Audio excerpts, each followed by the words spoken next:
Hey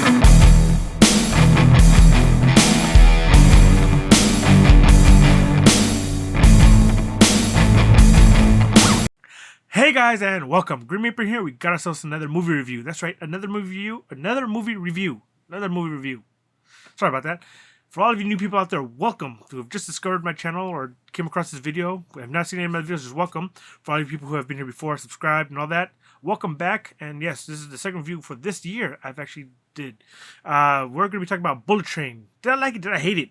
Was it just okay, mediocre? What was it? So let's dive into my thoughts about it.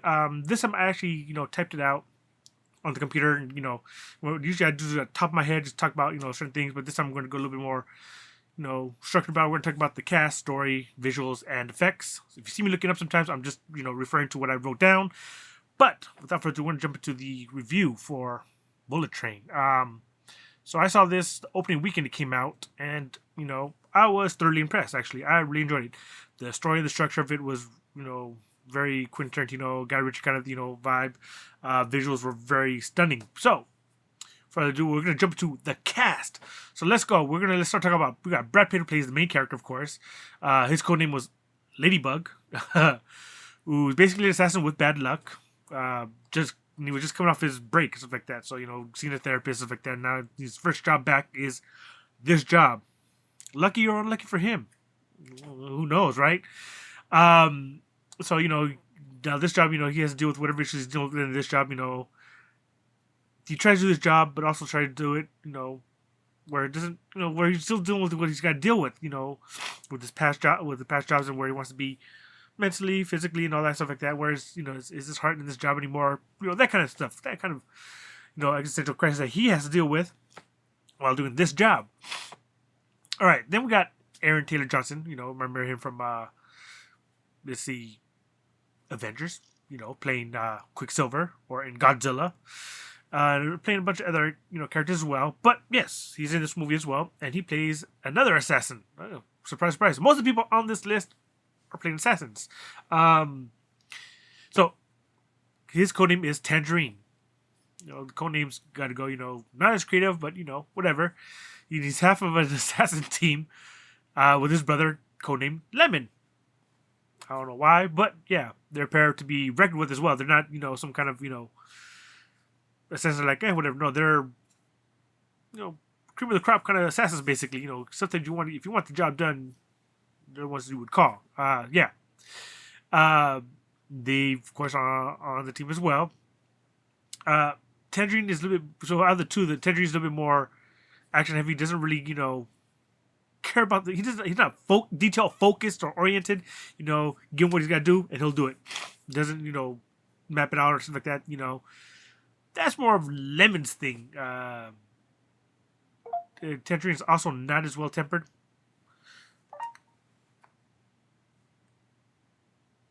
Okay, I don't know why, but my phone was going off and I muted it. I forgot what I was gonna say. Oh yeah, so yeah, Tangerine is not well tempered as well. He gets angry. He'll get angry and he gets angry pretty easily. Now you got Brian Tyree Henry, who plays his brother Lemon. Out of the both, Tangerine is a little bit. Lemon is more even tempered. Thinks things well through and has a good judge of character. So, of course, to balance them both out, he's more of the critical thinking and more balanced out as far as the duo goes, and basically helps keep Tangerine, focused and tries to let him know, hey, yo, he's cool, he's not cool, let's do it, right? So that's the dynamic between them two as actors was really solid. I think they did a really good job, the back and forth and just them two together. I think worked really well together, and to have a cast that works really well together, because I think as far as those three actors alone, they work really well together, and just the scenes that they had together was really solid.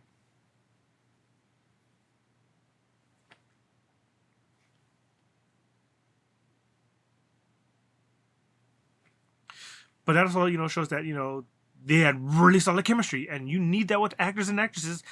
They need really good chemistry together to give you a scene that could be just, a good scene to be in a great scene.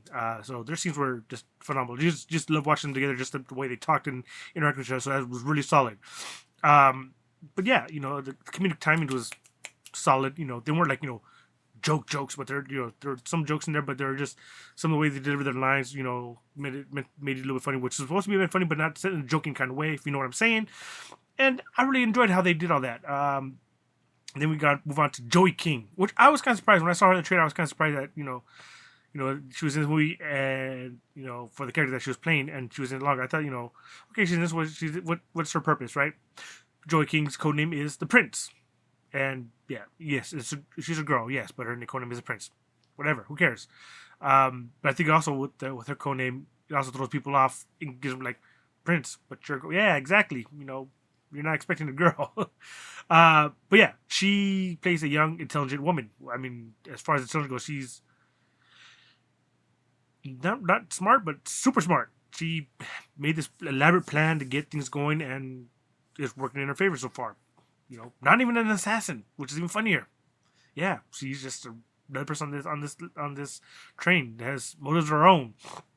And yes, that was another kind of another kind of surprise to see all these actresses. What is their role and who are they doing? And Joey King was one of those actresses that was in this movie. Like, what's her role? What's she gonna do? But yeah, then we got some of the characters that throughout the movie that we see. Now, let's see. Characters that we see throughout the movie. You have actor Hiroyuki Sanada. He appears a little bit in the beginning, and then all of a sudden he comes back at the end of the movie. You might remember him from The Last Samurai, Mortal Kombat, playing the leader in the Scorpion Clan. So yeah, just seeing him in there. I was kind of surprised when I saw him in the trailer. I was surprised. And if you want to see my trailer reactions for it, link in the description. But yeah, he was in it as well. Then you have Michael Shannon, who you might remember in Man of Steel. He played Zod, or his quick little cameo in Bad Boys 2, or in The Green Mile. He was in Green Mile. It's been a while since I've seen that movie. But yes, it's, he plays a leader of the Yakuza. Yeah. And he climbed his way to the top, and he's ruthless in every single way. Just, yeah. And everything. You hear stories about what he did and stuff like that. But yeah, he is a ruthless killer. And basically, he hires the twins to retrieve his son, because his son just leaves and just whatever, doing what his son was doing. So he has those two guys pick him up. Now, the plot of the story, easy peasy to follow. So basically, in this movie, you have the twins who are hired to retrieve the son. Easy peasy, and get some money.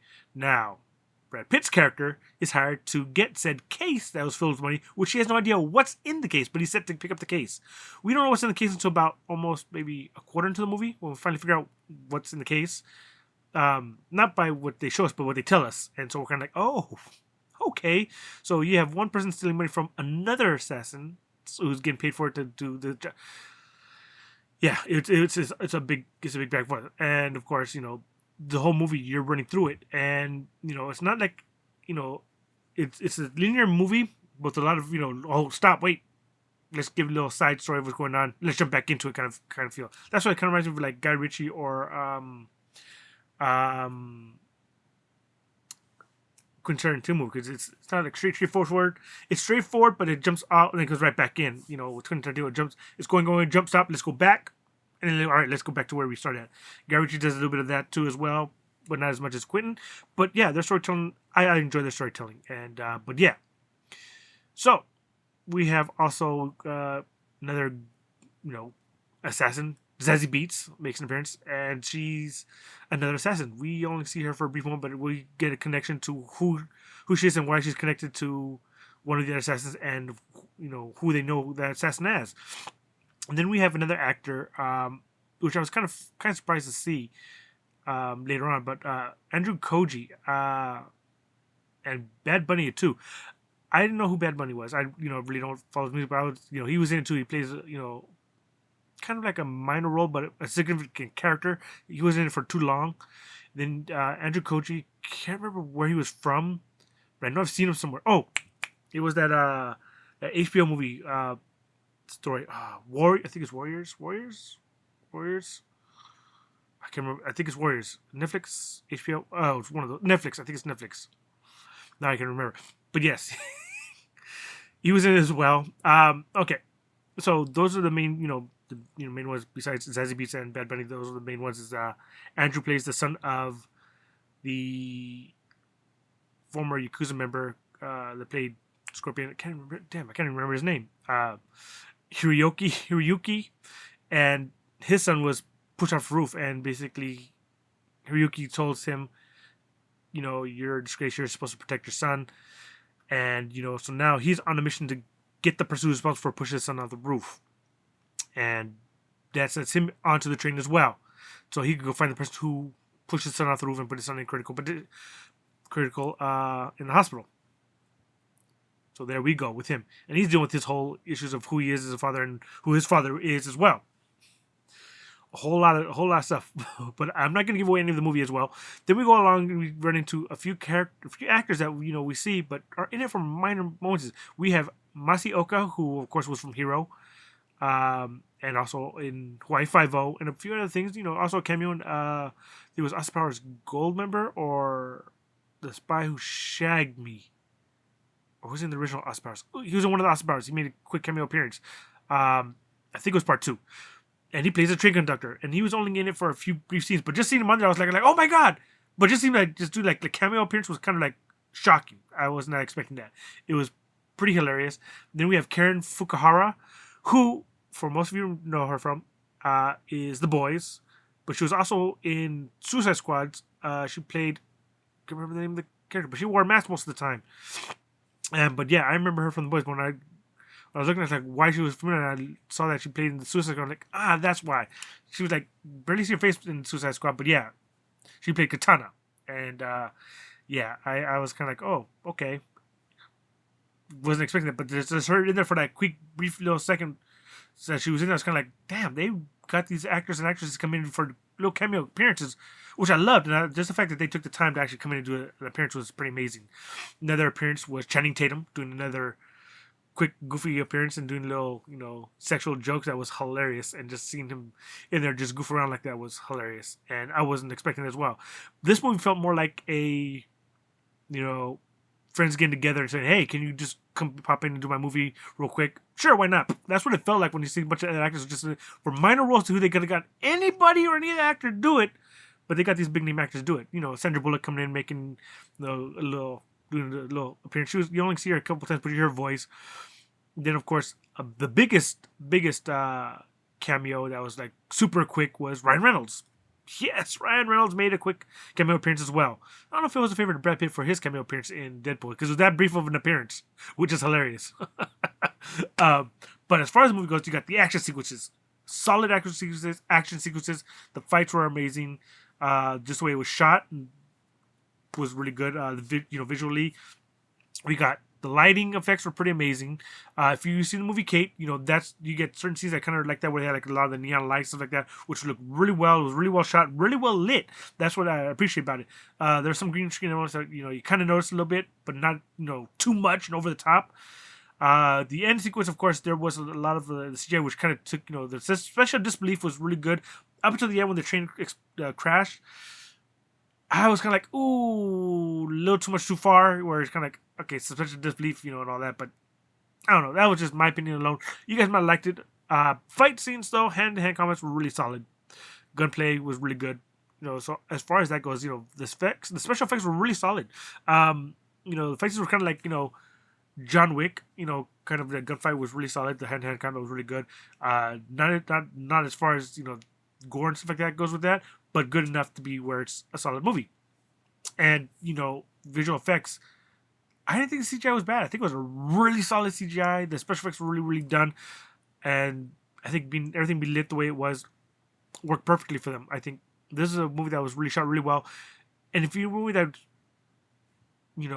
too much CGI and just too much of this, too much of that, I think this movie was like really well put together. Solid story, solid amount of action, amazing actors just coming together and doing it all. Overall, if you have not checked this movie, I say you gotta just check this movie. For me, this movie checked a lot of boxes in a good way. Except for that one scene that kind of like, oh, it's kind of sad. It should have done it. But if you love action movies and you love you like action movies with humor in it, with a story that's not over the top, just simple enough for you to follow, check this movie out. You're gonna love it. But if you're not a fan of stuff like that, yeah, then stay away. If you can't get into movies like this, yeah, don't even bother, because you will probably won't enjoy it. But I still say give it a chance when you can, just to see if you might like it. But again, that's for you. For me, I would rate this movie a 5 out of 5. That's right, 5 out of 5. And let me know if you've seen it. Let me know what you thought about it. What did you like? What did you not like about this movie? Like I told you, my only gripe about it was that end special effects scene. But than that, I found everything entertaining. All right, guys, you let me know what you guys think, and I'll see you guys around for more. All right, guys, take care. Bye.